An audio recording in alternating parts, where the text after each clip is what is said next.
So we will be kind of talking about agency with choice a little bit, kind of just kind of following that up and kind of that conclusion to that a little bit, and then we'll be kind of speaking towards the upcoming waiver amendment. So the first thing is introductions. So we are so glad there's so many of you on today. Kind of looking forward to sharing some information, answering questions that you guys might have. So first off, I'll kind of introduce the Department of Human Services staff, which looks like it's me today. So I'm Kate Anderson. I'm the ACBS Operations Manager at the Division of Developmental Disabilities based here in Pierre. And then I can hand it off to some members of our A&M team. And there's one of our great partners. So they're Alvarez and Marsal, and I'll kind of let them introduce themselves. But Emily, if you wanted to go first. Sure. Thanks, Cade. I'm Emily Ornstein with Alvarez and Marsal, A&M. New to the South Dakota project, but I'll be working a lot on the FS360 Waiver Amendment coming up, and that's what I'll be talking with you today about. And I'm joined by my colleagues, Ben Keshner, Erin Levitin, and Shivani Patel. If Erin or if anyone would like to come off mute, feel free to say hi. Otherwise, feel free to say hi in the chat to everybody. Yeah, absolutely. So it's like I said, nice to meet everyone. If you guys would feel comfortable, please write your name, your first name, what town you're located in, and your role in the chat. It helps us just with introductions and if you happen to speak up. So like I said, feel free to drop that in there. Some other things were, like I said, what I kind of already mentioned, going to be sharing some updates on agency with choice and the Family Support 360 waiver. We do really just want to encourage everyone to, if you have questions, ideas, we'll be giving you some different options to voice those. Definitely put them in the chat if things kind of pop up, or definitely unmute and definitely can ask that way as well. So really our goal is to work with people with intellectual and developmental disabilities and their families. We really want to provide a stable and reliable services that meet people's needs. We really just want to work with families and individuals as much as possible throughout this, the agency with choice process and the upcoming waiver amendment. Just work with families as much as we can to really get their input on next steps and hear their ideas.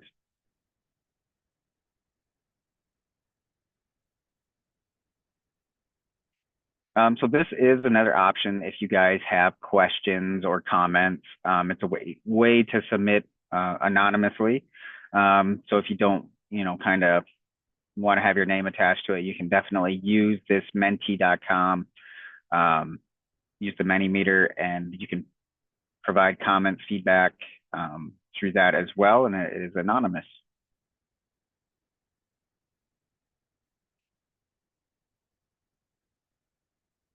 So the first thing we're going to talk about today is agency with choice.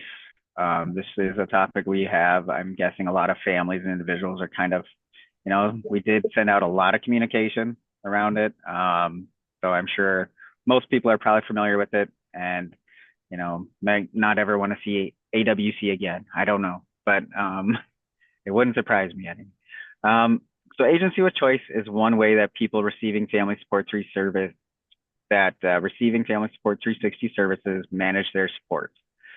So the program did change in 2024, and how that might affect your family. Most individuals should know, but it applies if you were enrolled in the Family Support 360 waiver and received agency with choice services through LifeQuest, Dakota Milestones, Volunteers of America, Lifescape, and the Center for Independence. So what did change with that? So the 5 vendors that offered agency with choice stopped providing those services, so they ended their contracts. So that didn't affect any other services, kind of like the adaptive equipment, vehicle modifications, any of those types of services. It pretty much did employment, but we're really speaking to in the Family Support 360 waiver. So there is a new agency with choice vendor in South Dakota. That provides that co-employer service, and that's Consumer Direct Care Network South Dakota.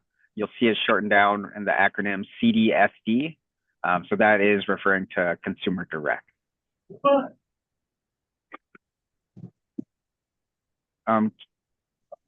So most people have transitioned to this new vendor. And we did work really hard to make that process as smooth as possible, hence why we had so much communication. So what is the state doing? We are continuing to help people and providers transition from their previous agency with choice vendor to Consumer Direct. We're sharing information as soon as we have it available, and then we're listening to any sort of feedback and answering questions around that. So when that stopped, so when your agency with choice stopped with those 5 former agency with choice providers, LifeQuest was the earliest. They ended it back in August 24th of 2024. And then the next 4, for the most part, ended November 16th of 2024. There are still a few remaining with the Center for Independence that will go till May 31st of 2025. But that's a very small group of individuals.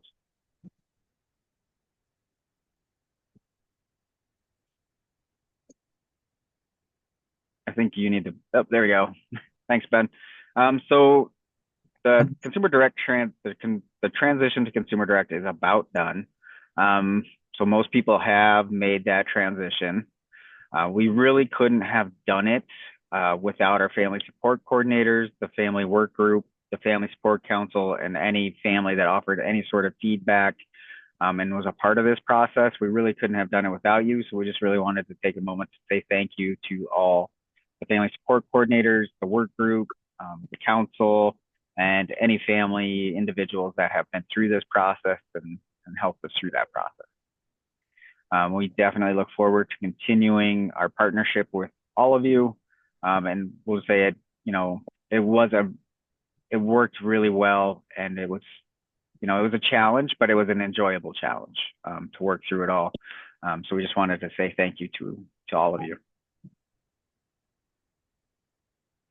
So you can still sign up with Consumer Direct. If you use agency with choice and haven't transitioned, you and you would like to, you and your provider should sign up with Consumer Direct as soon as possible.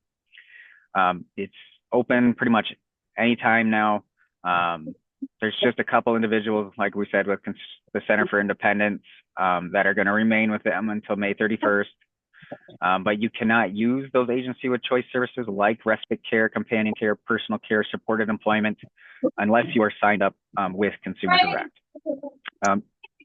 So to use agency with choice services, you should sign up with Consumer Direct as soon as possible. To begin that sign up process, there is the email address listed, info.cdsd@consumerdirectcare.com, or they have their phone number listed as well. If either one of those options work great. So if you have any questions about signing up with Consumer Direct, please work with your family support coordinator. We'll probably mention this a few times, but your family support coordinator should really be your first point of contact in a lot of these situations.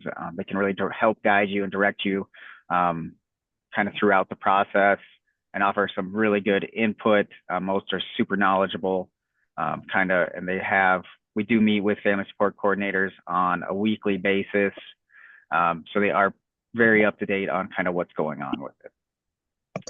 So if you do, the holiday season is kind of approaching, so it's best to sign up as soon as possible.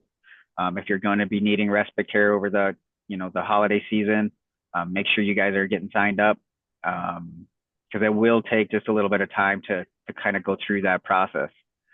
So just make sure you guys are planning ahead and signing up as soon as possible.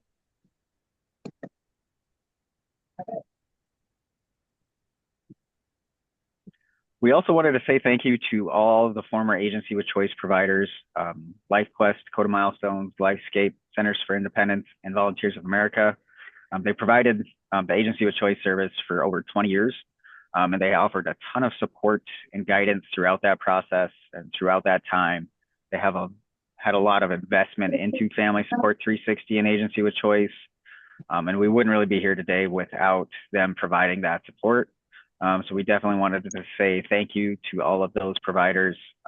Couldn't have done it without you, and we wanted to recognize them and just acknowledge how much they have put into it. So thank you very much for all the years of support and service. Reading for everybody.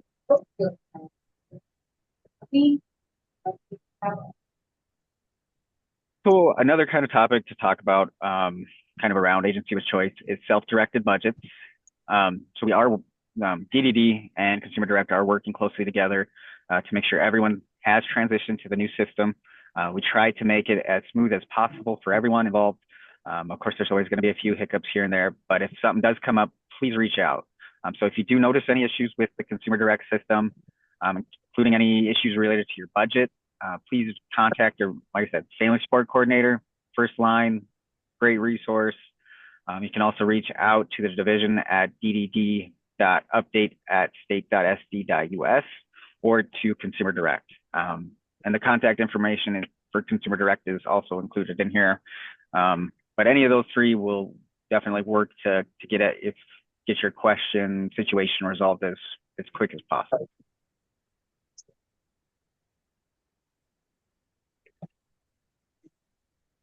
So for case notes, this is kind of a little bit, just providing a little bit more clarification from Wednesday night. So we just wanted to make sure this is clear. So far, providers have been using a checklist to document agency with choice services rendered in the Consumer Direct system. So this will change in early 2025. The agency with choice providers will soon be able to write in personalized and customized notes.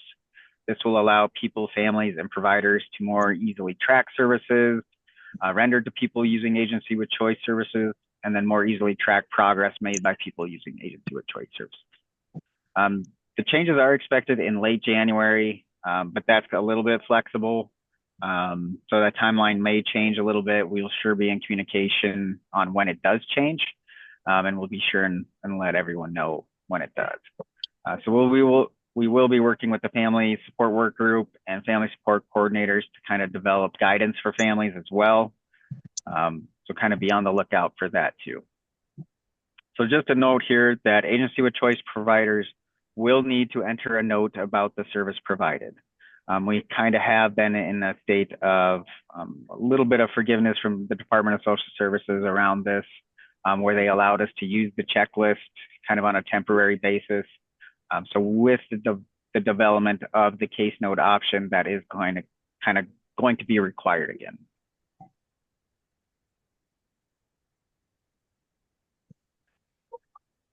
So for Consumer Direct feedback, we would love to hear your feedback on what it's been like to work with Consumer Direct. If you have been using those services with Consumer Direct, what feedback do you have? How's your experience been so far? What do you and your providers like about working with Consumer Direct? And then what advice would you give other people and providers who might sign up with Consumer Direct? We're just kind of looking for some feedback around Consumer Direct and how they're doing.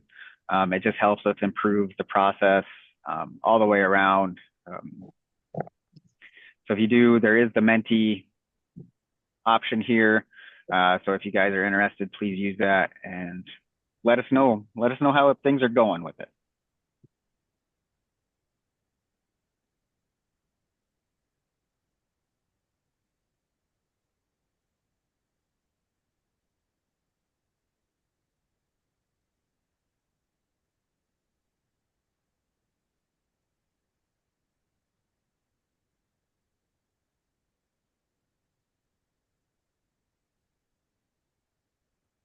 So kind of the next topic we're going to be talking about is the Family Support 360 Waiver Amendment. That's kind of the next topic. That's kind of the upcoming thing that's kind of going to be happening, kind of the next big thing, if you will. So we are looking for, we want to continue. We found a lot of success with the agency of choice process and getting feedback from families, individuals, family support coordinators on kind of what that looked like. So we're looking to continue that as much as possible. So we're really wanting to continue that like ongoing partnership. because it seemed to work really well with the agency with choice process. So kind of moving forward, DDD will work with the community to modernize and transform agency with choice and family support 360 by completing a second waiver amendment. So if we kind of take a little bit of a step back, so step one kind of occurred in 2024, and that was to find a stable and sustainable solution for agency with choice, which we feel like we have kind of accomplished that one. Of course, there's still work to be done there, but for the most part, that solution has been found. We do, partnering with you all. We appreciate your feedback on what has been working and not working in regards to agency with choice and common law. We really used your feedback to guide our contract with our new agency with choice vendor. I think one thing we did find that kind of kept us connected to families were these town halls. It's a great opportunity for the division to share information with you. We have hosted 10 family work group meetings to learn more and help plan for implementation. And then people shared feedback on the first waiver amendment as well. So those were all great options in how we partnered with you in the past. And then we're kind of going to look towards how we can partner with you going forward as well. So kind of the next step. So this is going to occur in 2025, and that's to work with families to modernize and transform agency with choice. And so how we are kind of hoping to partner with you is continuing these town halls to share information, a listening tour to hear about your experiences with the new vendor. See you, Ava, have fun. Where are you going today? Ooh. And then we will reset and reopen our family work group for new members. That we found that resource to be very beneficial. We will kind of be resetting it and reopening it kind of here soon. There will be a new waiver amendment to implement changes. You will be able to share feedback on that today and in the future. And we'll kind of share with you on how you can go about doing that. So also, we would just like to hear how else you would like to engage with us. For example, we could do surveys. Sometimes they're effective, but we just kind of want to hear if that's something that people would be interested in. We definitely, if you guys have, comments now, please unmute and just let us know, or you can drop comments in the chat as well. That's also an option, but we just really are looking for that engagement and how we can, partner with you in the best way possible. So if you do have something, please share.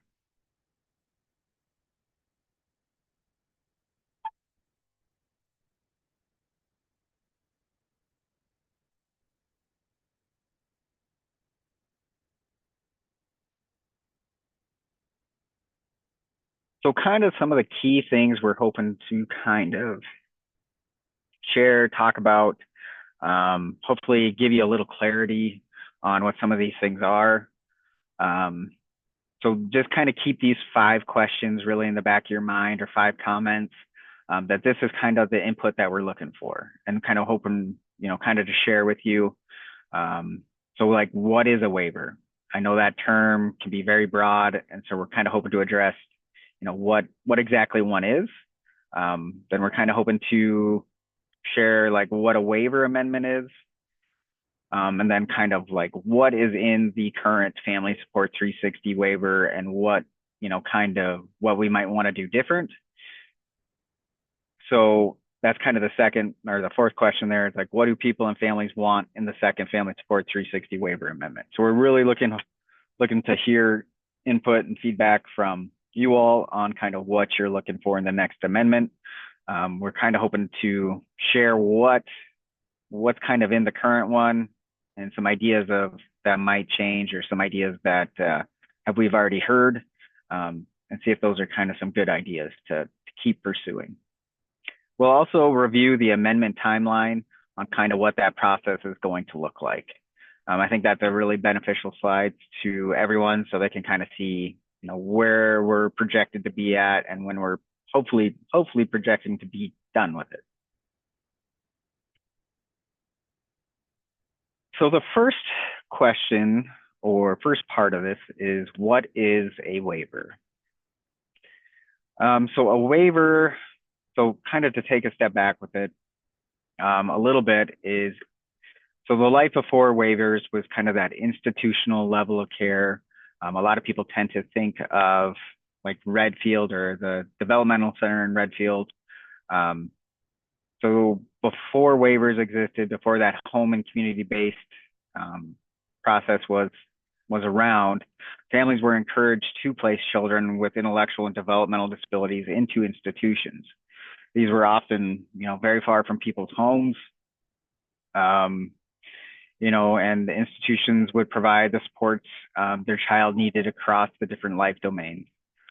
So this was kind of originally where it started. And I know in today's world, that's someplace we're glad we're kind of moving away from. I know a lot of families would much rather have their participant in their home, supporting them the best way possible there. I think it's beneficial for everyone involved for that to occur. But I think it's just something to kind of reflect back on and kind of where we came from with that institution level of care. So kind of the basics of waivers. Waivers are special permission Medicaid gives to states, which allows people with significant health needs to get services and supports in their own homes or in a community setting. The goal is to keep people out of living in a nursing facility or institution. So like I kind of mentioned, we really want to just keep individuals in a home-like environment as much as possible, beneficial for everyone involved. And it's just a really good option for people to have. A waiver definitely gives states more flexibility around the services they provide and how they can provide them.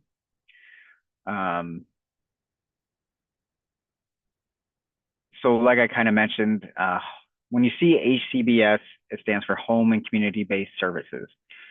You'll kind of see that terminology quite a bit in the DD field or at the division. That's a very common acronym, HCBS, and it really stands for Home and Community-Based Services.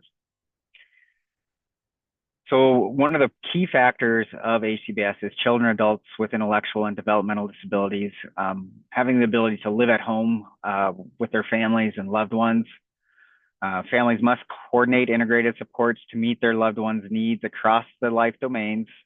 Integrated supports come from a mix of people and places. This doesn't always have to be eligibility-specific supports. A lot of times this is, you hear a lot of times the words community, church, different organizations, sporting teams, whatever it happens to be. But those are all different variations of integrated supports that could come from a mix of people, places, that can really help an individual kind of lead a more fulfilling life. So an example of eligibility specific supports are what's in the Family Support 360 waiver. So kind of keep that in mind when we talk about eligibility specific supports. It's kind of those services that you are likely receiving from the Family Support 360 waiver.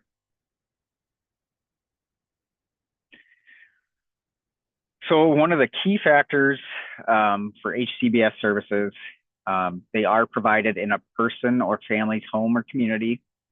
A person must be eligible for Medicaid and apply for a specific waiver program to have access to these services. So the HCBS waiver provides Medicaid funding for home and community-based services. It's something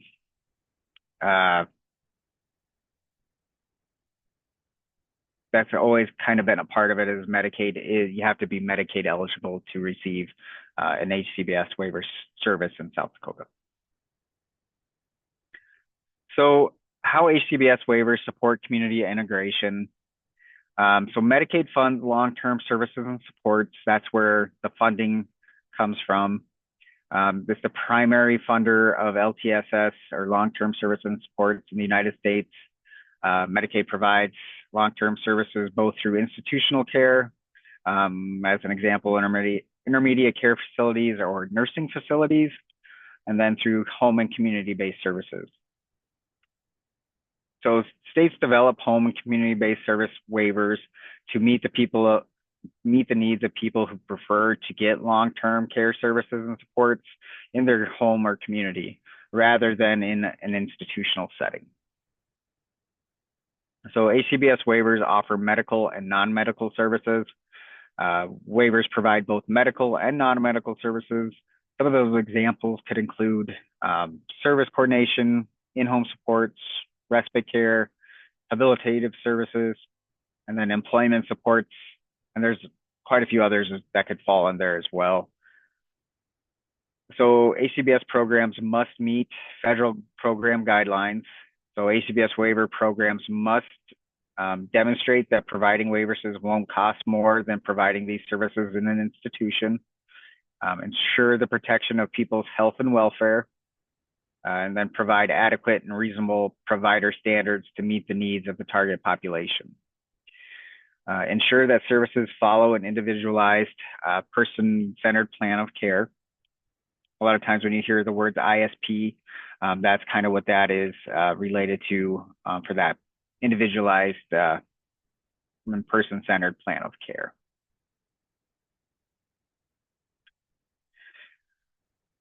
So the Family Support 360 waiver is based on the vision for family support. So family support's been around for a while.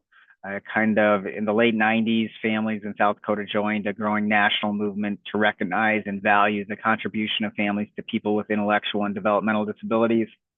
So the Family Support 360 waiver was based on a vision for supports and services that was created by those families. So it's not a single service, it's more of a flexible constellation of services and supports. They're really intended to kind of plug in the gaps for a lot of families, but it's supposed to be flexible and kind of individualized for the people or for the individuals. A family support program recognizes and values the contribution of natural or informal supports. And kind of when we're saying natural or informal supports, that might be a lot of times just family, community, different organizations, like community organizations could be considered some of those natural or informal supports. So in addition to utilizing natural supports, family support programs help participants and families to access existing formalized or eligibility-based services. A lot of times those eligibility-based services would be some of those services you might see through the Family Support 360 waiver. So a family support coordinator assists participants to identify and access a broad range of services and supports to meet their identified needs. Really, that is the front line.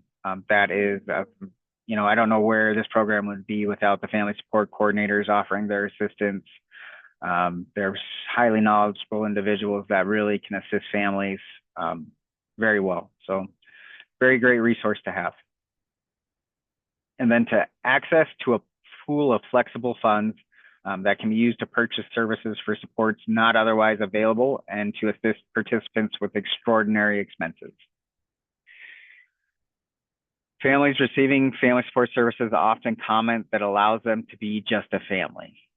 So it's just always, I think kind of one of the goals is to keep families and individuals together, to keep them in their home community, hometown, receiving services in, as least restrictive option as possible. It's just something that I think makes sense for families. It makes sense for, the state or government as a whole. It just really does make sense for families to remain in their own family home, in their own community.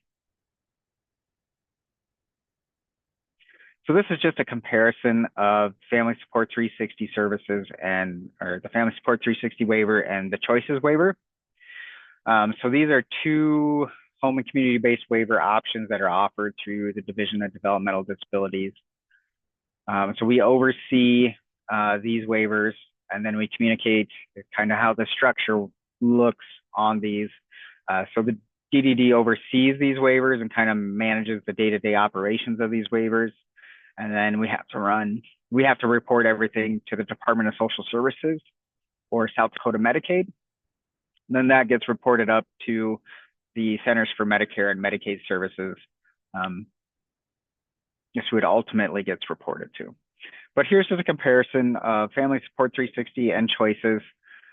Some of the key differences are that Family Support 360 is self-directed.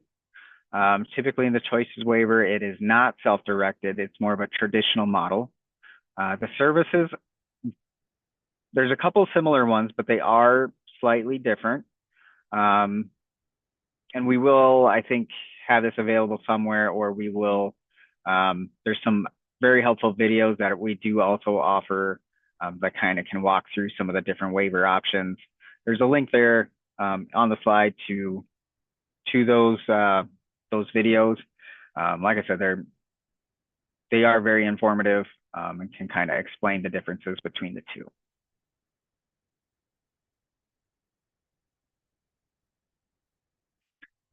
So that was a lot of information. Do you guys have any questions? There's stuff that made sense, stuff that didn't make sense. And if there's any clarifying questions that we can answer, we'll gladly do that.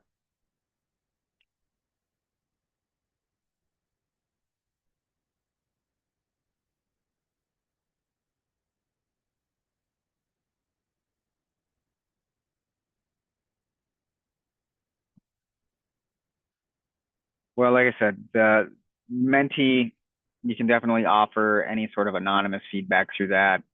If you do have questions, feel free to put them in there. We'll definitely try to get to them before the end of the meeting.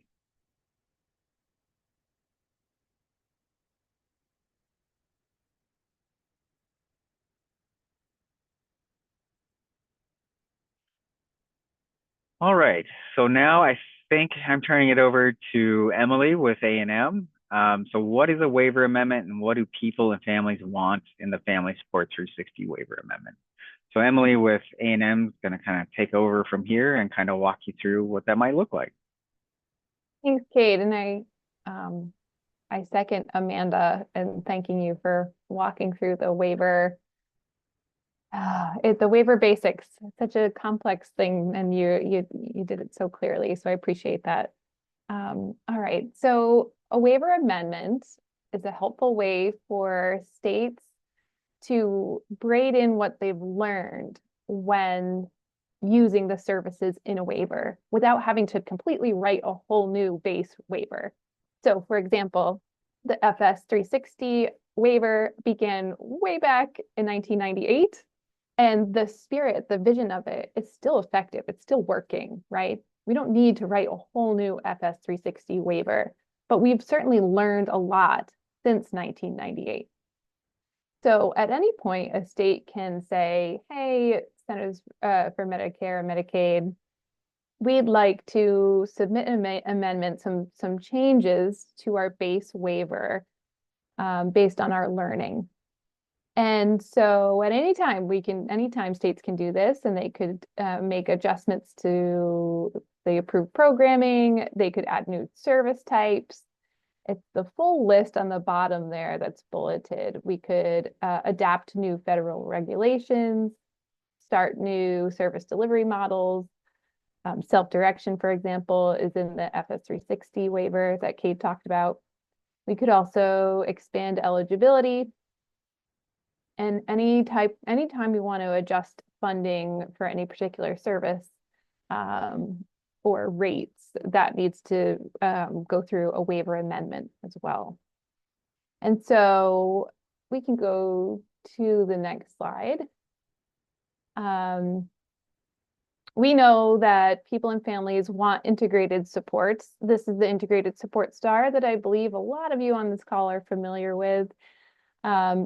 When we're thinking about what we want in our waiver, the FS360 waiver, we know anything we're designing, anything we're changing should fit within this concept of integrated supports, of really seeing the person as a whole person, not just what services they get through eligibility-based services, but what else they have in their lives from relationships, their own strengths and assets, any technology out there, or any services offered in the community.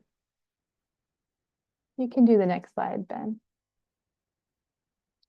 And so in addition to knowing just, okay, families want an integrated approach to thinking about services, the division back in 2023 reached out to A&M to conduct an assessment of Family Support 360 and learn what else do people and families need from this waiver or from the way we're offering guidance to people and families about what's in the waiver. And so at the time and through this assessment, we heard from over 200 people and families through various listening sessions held throughout the state.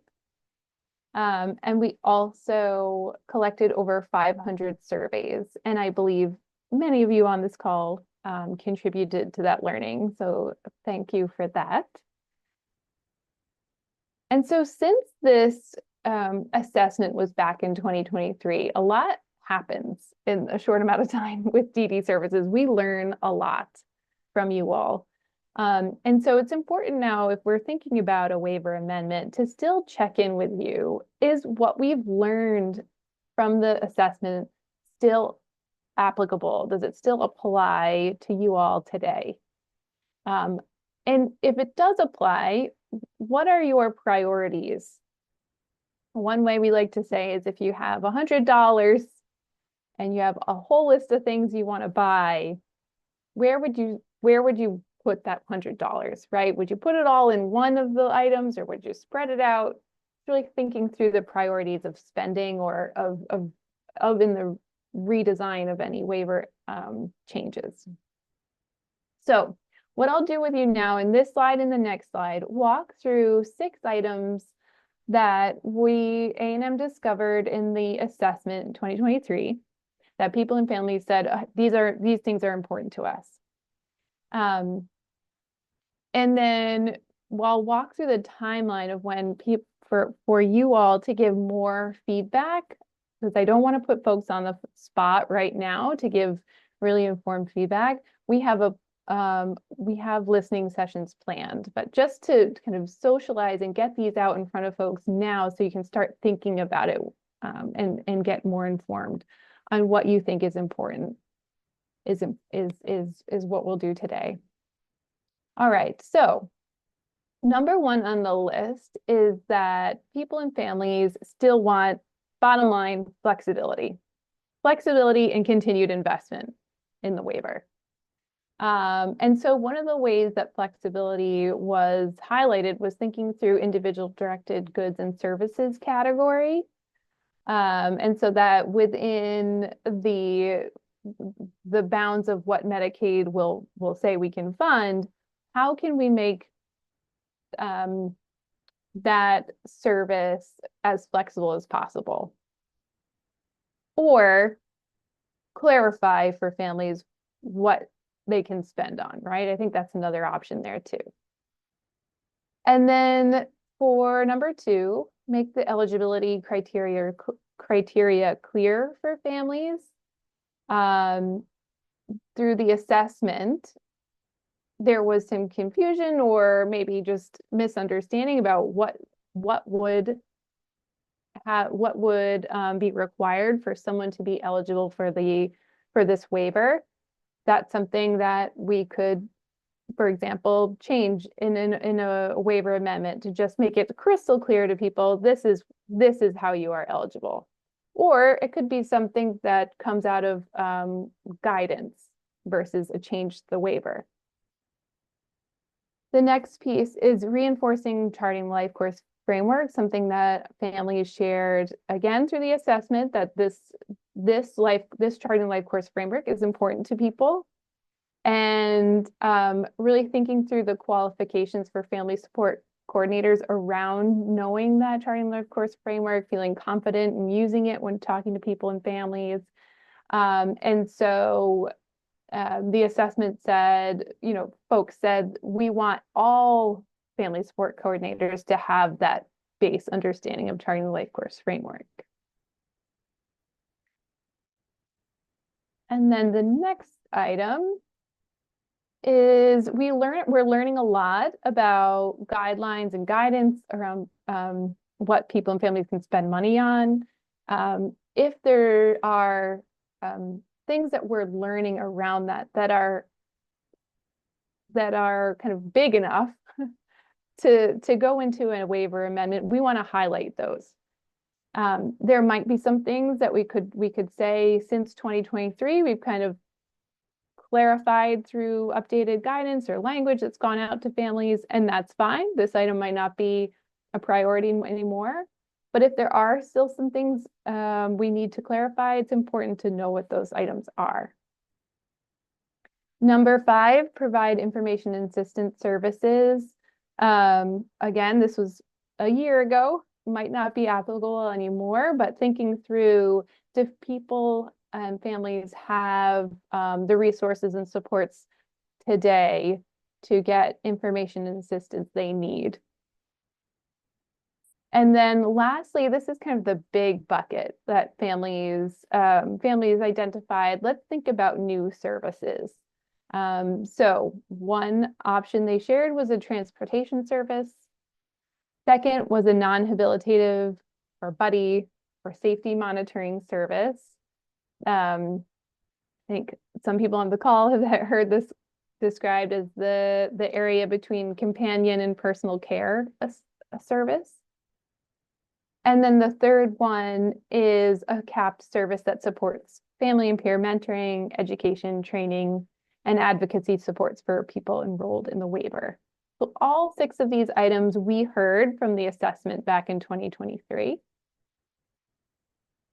And on the next slide, you'll see another focus of the new waiver amendment is moving agency with choice into a waiver service. So right now, agency with choice is provided under a contract with Consumer Direct. By moving the agency with choice into the waiver as a waiver provided service, that then opens up choice for people and families, meaning more providers could offer this service. And so as we start thinking through writing that service into the waiver, we want to hear, this is something that Cade mentioned earlier, right? We want to hear from folks using the agency with choice service, of what's working, what's not working, what are some things we want to make sure are really captured in the waiver, definitions, qualifications for a provider, etc. So now I'll talk about the timeline for this waiver amendment. We are now at the point where just, we're talking about it with you all. This town hall wraps up this round of telling folks that we're going to undergo a waiver amendment. The next step is to listen and validate what we hear, and then update the waiver based on what we hear and learn from folks. Then we get federal approval for the waiver and funding, and then we will loop back, Cade will most likely continue to loop back with you all to make sure changes are working well and there are no questions, or we can continue to roll out guidance as needed. And the next slide is another visual for what I basically just mapped out for folks. It's the timeline that Cade mentioned earlier. We're in the blue bucket, the blue box all the way to the left. We're socializing, we're talking about this waiver amendment with the goal for all of us to feel comfortable and informed when we're offering input into the waiver amendment, right? We want you all to feel like, oh, I know what they're talking about when they say HCBS, or I know what they're talking about when they say, caps on services, right? There's a lot of technical language, and just that it's helpful to start thinking about now, so that you can feel really confident going into giving input. And so December is this that process. And then moving into January and February, we'll have 2 rounds of listening sessions.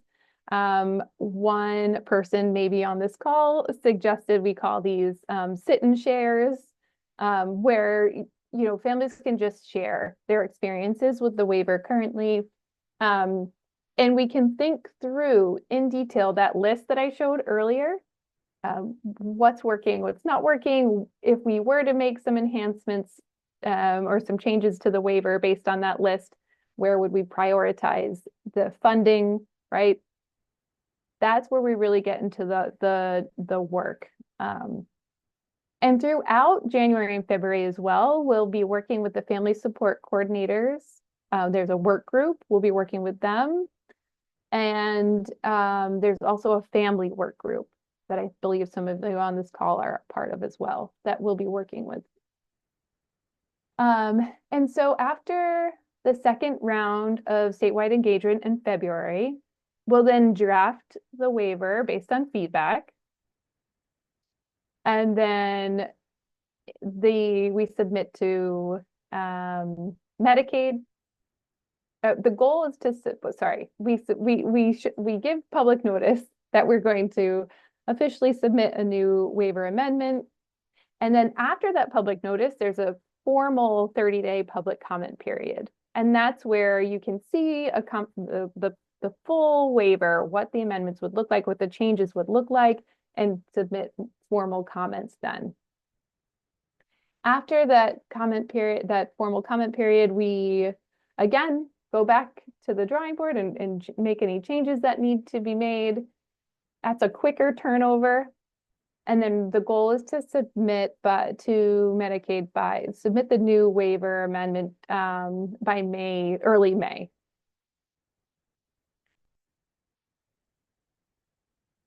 And here's just another side to explain that public comment period. This is what CMS requires, right? So when I'm talking about the listening sessions that we're planning to have in January and February, that's in addition to what CMS requires. So the public comment period is a little bit different, and it's a 30-day formal period where you can, like I said, submit comments, what makes sense to you, what's a little unclear, what we might need to fine tune. And then the state must summarize and respond to comments in the waiver. It's a way to just guarantee that we're listening to you and we're responding to you. Then we submit the waiver.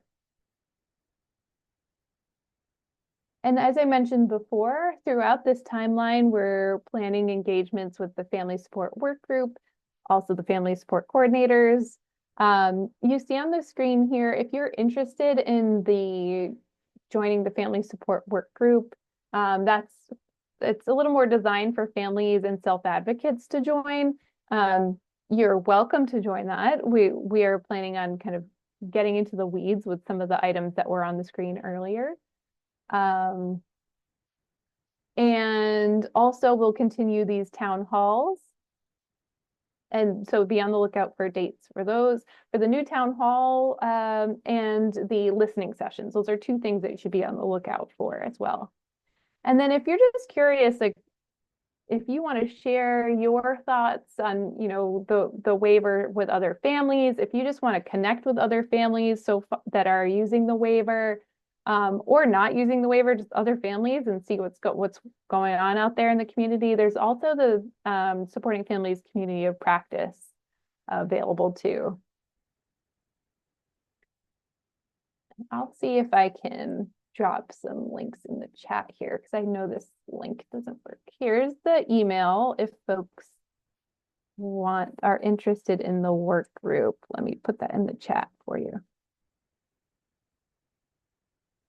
And I will drop in I believe we're sharing this deck as well, but I'll just drop it in the chat so people have it handy. This is the Facebook link there too. All right, and then as Ben pulled up on the screen for us, there's the Menti again. If you do want to leave anonymous questions or feedback, feel free. You can also unmute if you'd like. I think we have a couple minutes here, or you can use the chat. Questions for me, questions for Kate, whatever's on your mind.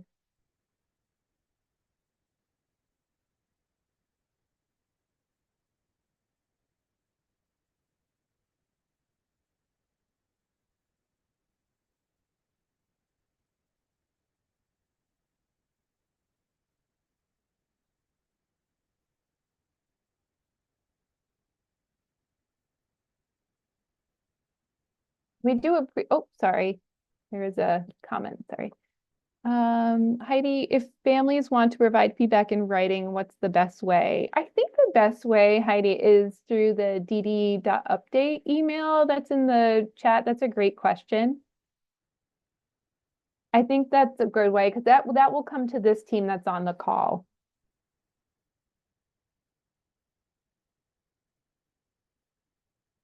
And if there's anything that you'd want to, talk more about, you could certainly jump on one of the family work group calls too.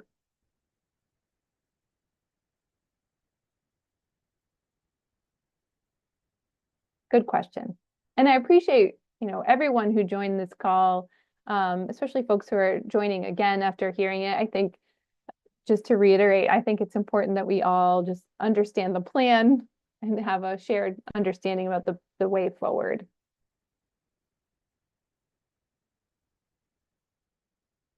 Kate, anything else you want to add?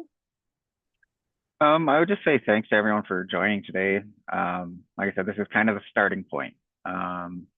So there'll be more information to come, probably a little bit more in the weeds or more in depth on the waiver amendment, kind of where we're at with it. But this is kind of just setting the game plan for what's coming.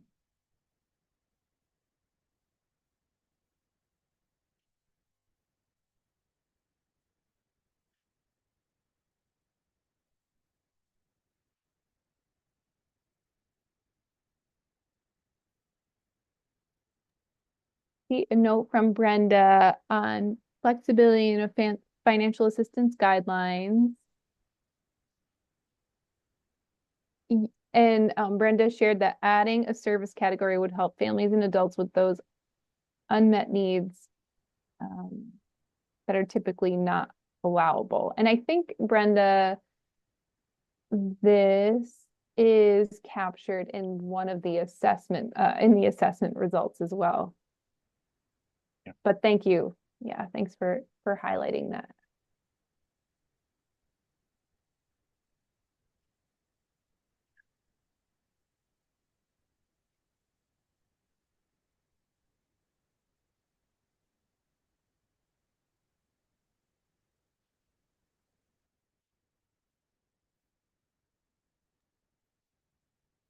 Brenda said it would also be helpful if people understood general fund dollars or waiver dollars. Okay, that's a good call out. Yep, we can definitely add some clarification on that in some of our future meetings.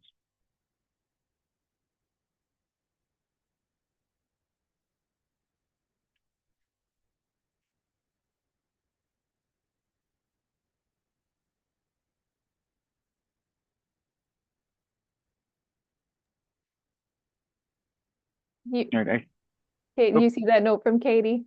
Yep. So okay. Katie's just saying we've had issues with the phone app. Is that best addressed through Consumer Direct? Yes, I would say if you're having issues with if it's Consumer Direct's application for agency with choice services, definitely reach out to them to see if you can get that resolved.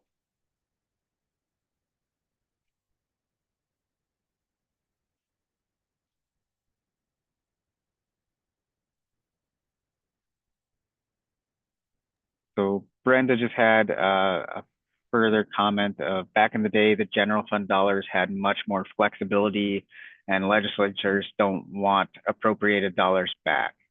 They do want them to help families.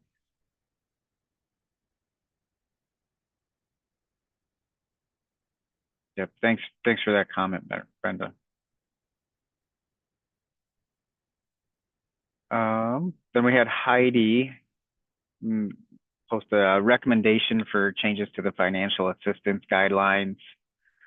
For child care funding, it states that family support will fund only the portion above the market rate for child care costs for a child 13 and under without a disability. This should be changed to age 12 and under. Traditional child care facilities do not serve 13-year-olds. The cutoff age is 12 or the summer after 5th grade. Keeping this in place the way it is written limits family support's ability to provide financial assistance for care needs for those who are aged out of traditional child care facilities. Changing this would allow companion services to start at age 13, which allows family support to provide greater financial assistance to families who are experiencing care costs for their teenage child. Thanks for that recommendation, Heidi. Yeah, thanks. I appreciate folks dropping things in the chat. I'm capturing them all in our notes. So that's a good way to do it if that works for you guys. Yeah. And then we had,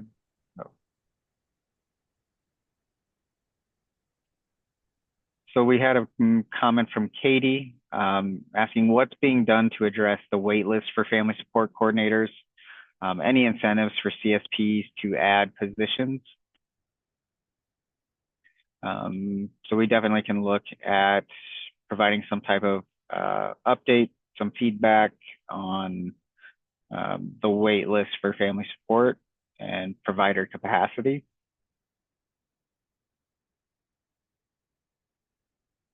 Travis also added some additional comments here where he invited families to attend the town hall to give feedback, but it doesn't look like any are here. Did get feedback about possible changes in the waiver from some people on his caseload that were not able to attend today. So looking for an option besides companion care, respite care, and personal care for people that are too old for childcare support. Some teenagers and adults need these services, but their need doesn't fit the guideline for the existing service. And then more flexibility when it comes to purchasing technology. Example given was paying for a cell phone to use with a constant glucose monitor that would allow the teenager to monitor their own blood sugar levels while also providing alerts to the school nurse and parent. This is something that had been denied in the past. A higher budget limit to specialized therapies. The current limit doesn't allow a person to attend music therapy for the full budget year. Then childcare support should have a lower top end age limit.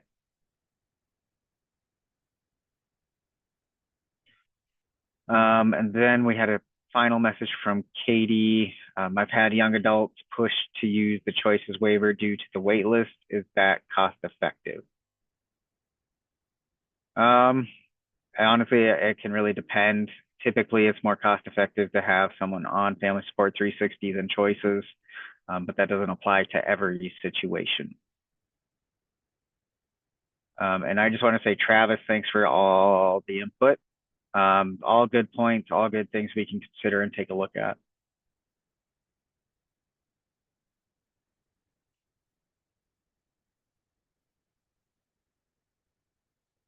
Yeah, Katie, I think you're bringing a great point up, as Kate mentioned, right? We need to think about the wait list, you know, and in anything that we're thinking about revising or amending, right? A wait list is something that's a factor that we need to consider. So it's good to elevate it, I think, in these conversations.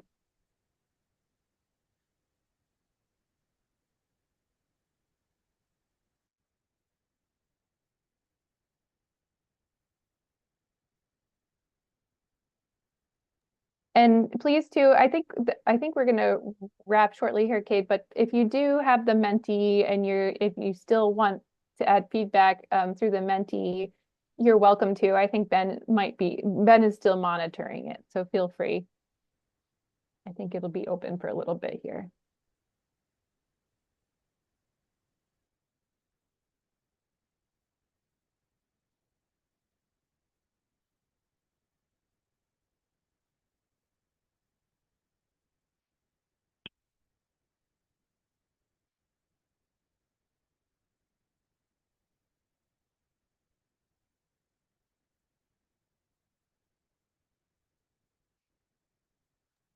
I think that's it for me, Kate. I would just say, again, just be on the lookout for all communications about, especially the listening sessions, January in January and the town hall in January. Those are the two big things that we're hoping to hear more feedback on as well.